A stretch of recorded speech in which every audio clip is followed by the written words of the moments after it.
ಈ ವೈಟಲ್ಲಿ ಅಮೌಂಟ್ ಕೊಡ್ತೀವಲ್ಲ, ಅದು ಕೊಟ್ಟರೆ ನಾವು ಸಾಯೋವರೆಗೂ ಅದು ನಮ್ಮ ತಲೆ ಮೇಲೆ ಸಾಲ ಇದ್ದೇ ಇರುತ್ತೆ. ಅದು ಏನು ನಾವು ತಪ್ಪಿಸ್ಕೊಳ್ಳೋಕ್ಕಾಗೋದಿಲ್ಲ. ಯಾಕಂದರೆ ಇಲ್ಲಿಲ್ಲ, ಈ ವರ್ಷ ಆಗಿಲ್ಲ, ನೆಕ್ಸ್ಟ್ ಇಯರ್ ನೋಟಿಸ್ ಬರುತ್ತೆ, ಅದಾಗಿಲ್ಲ ಇನ್ನೊಂದು ಇಯರ್ ನೋಟಿಸ್ ಬರುತ್ತೆ.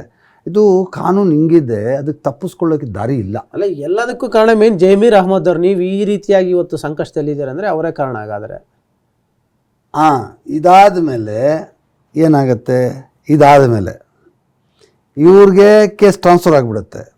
ನಮ್ಮ ಕೆಲವು ವೀಕ್ನೆಸ್ಗಳು ಅಲ್ಲಿ ಸಿಗತ್ತೆ.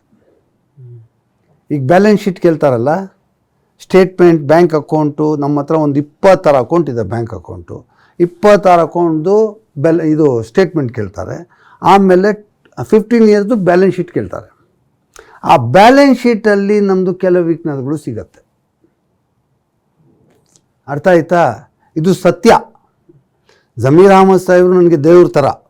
ಆದರೆ ಇಲ್ಲಿ ಎಲ್ಲಿ ಡಿಪಾರ್ಟ್ಮೆಂಟಲ್ಲಿ ಎಲ್ಲಿ ಸಿಗಾಕ್ಕೊಳ್ತೀವಿ ಅಂದರೆ, ಆ ಬ್ಯಾಲೆನ್ಸ್ ಶೀಟಲ್ಲಿ ಕೆಲವು ವೀಕ್ನೆಸ್ಗಳು, ಕೆಲವು ಇದು ಸಿಗತ್ತೆ.